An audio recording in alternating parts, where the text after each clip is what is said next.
What's going on, everybody? Thank you all for joining me today. If you haven't already, please make sure you hit the like button because that's the most important thing you can do for me on this channel. What it does, that helps make sure that those who are subscribed to the channel will indeed get the notifications, and it also helps to push this video through the YouTube algorithm as well. Secondly, if you're new to the channel, or maybe you've been ghost watching this channel for quite some time now, please do me a favor and yourself a favor by hitting the subscribe button as well as the bell notification next to the subscribe button so you can be notified whenever I release a new video. And lastly, please make sure you share this video out on your social media platforms to your family and friends to inform them on this news and information. And yes, that does help to give me a slight boost in the YouTube algorithm as well. And with the introduction out of the way, let's get into today's news. And today we have to discuss how the women of The View are having a very difficult and tough time digesting this reality right here, that Donald Trump completely mopped the floor with Kamala Harris and that the American people overwhelmingly voted for him to be president of the United States,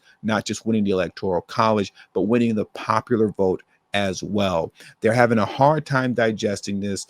They're having a hard time wrapping their mind around what actually happened and what were the mistakes that Kamala Harris made in her campaign. And what we've noticed now on day 2 since Trump won the election is that on The View, the women of The View have been going back and forth, fighting with each other quite a bit. As I stated in yesterday's live stream, they're eating themselves, right? The DNC is 100% eating itself right now. And you're seeing that on The View in between, I believe, Sunny Hostin and, if I remember the woman's name, I know her first name, I believe, is Alyssa. I believe her name is Alyssa. I don't recall her last name, but they've been going back and forth quite a bit. And yesterday, we discussed this clip here in which Sunny Hostin was referring to white women that voted for Donald Trump as uneducated. She was saying that they were uneducated, and Alyssa took offense to that. And here's just a little back and forth exchange, the little spat that happened between them yesterday. Let's get into this clip first. So why do you think that uneducated white women voted against their reproductive health freedoms? And why do you think Latino men voted in favor of someone that's going to deport, says he's going to deport the majority of his community? White women like being called uneducated white women. I think the economy matters, national security matters. But when you put people in these boxes, I think that's a takeaway from this race. We have to look at the demographics of it.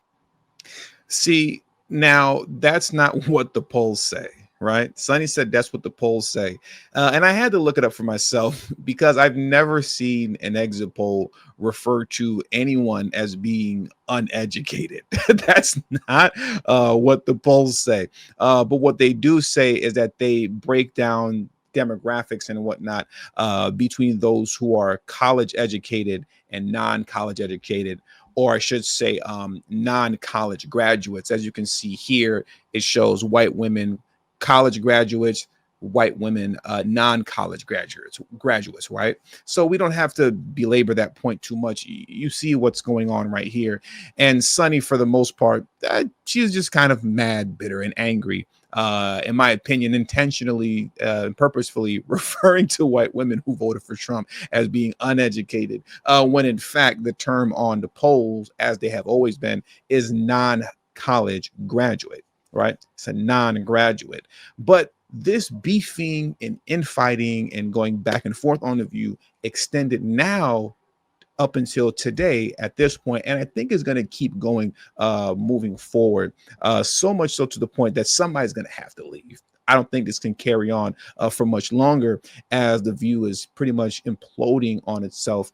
What you're going to see here is Alyssa, as they're discussing what went wrong for Kamala Harris, how and why Trump was able to get overwhelmingly the popular vote.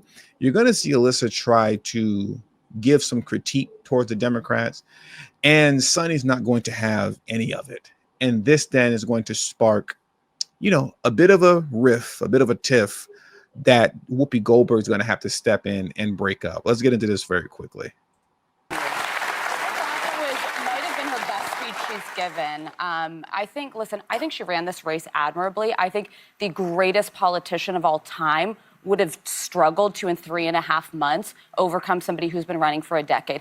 I do think that in this post-mortem that needs to happen with Democrats, they need to think about, why wasn't she given more lead time? Why didn't Biden give her 6 months or a year to run?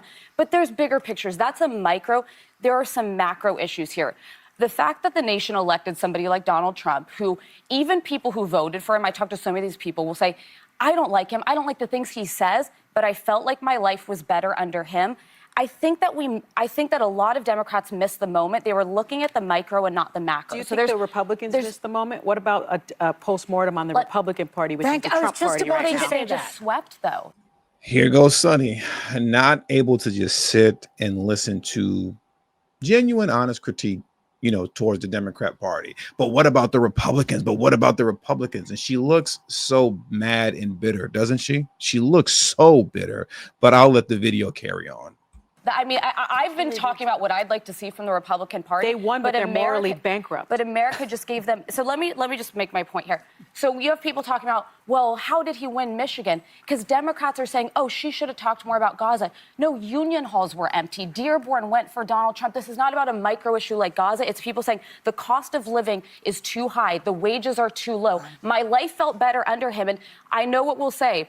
Well, Goldman Sachs says the economy will do better under her. The analysts at UPenn and Wharton. Well, we'll see. Nobody who is struggling to make ends meet at the table, like how am I going to pay this bill, cares what Wharton professors say about the economy. With misinformation. And just one more thing I want to say. This issue of abortion, which I hope we can unpack more, there are a lot of women who cared about abortion, but they were in states like Pennsylvania where they don't have an ultra-restrictive abortion law.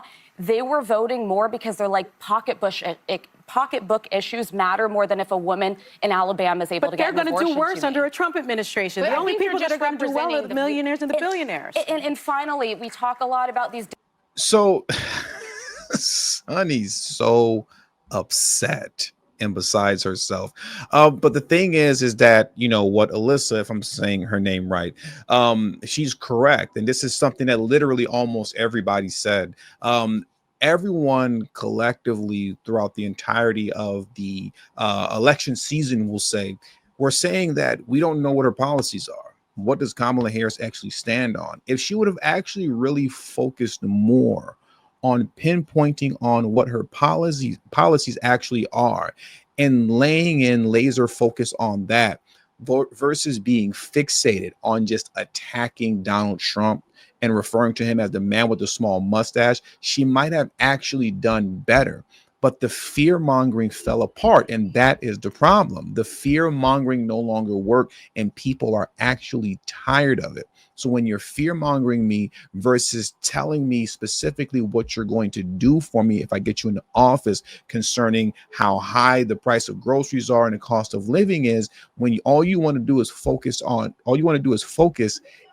name calling, that is a perfect game plan, honestly, to lose an election. And that's what we saw from Kamala Harris. Her whole campaign completely fell apart and she lost in a landslide.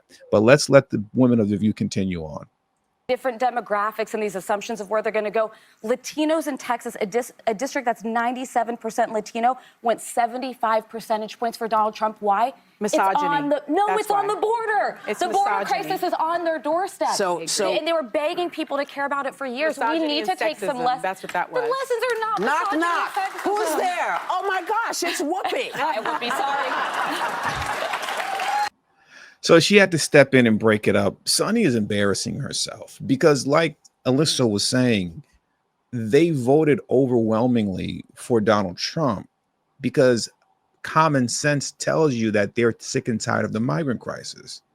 The migrant crisis is right on their doorstep, and they're taking the brunt of the load as it pertains to all these illegal immigrants crossing the border under Harris's and Biden's open border policy.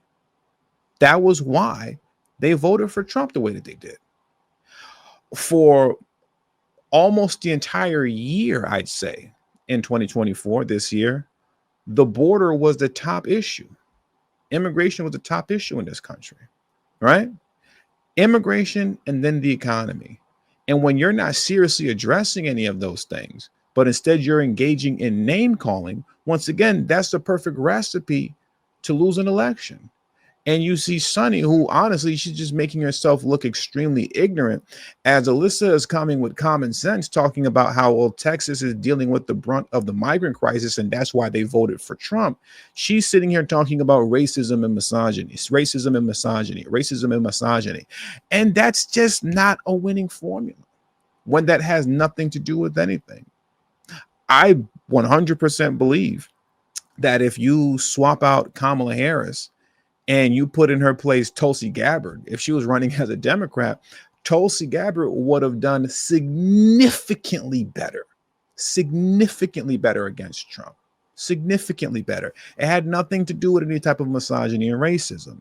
It had to do with Kamala Harris's and her campaign's just ridiculous inability to convey a simple message, and constantly engaging in unnecessary name calling, referring to Trump as the man with the small mustache. That is not going to win you an election. That is going to cause you to lose in a landslide, as we watched actually happen. But apparently, Sonny just cannot seem to understand that. And instead, she's going to hang her hat on misogyny and racism, something that had nothing to do with why Trump overwhelmingly won the popular vote.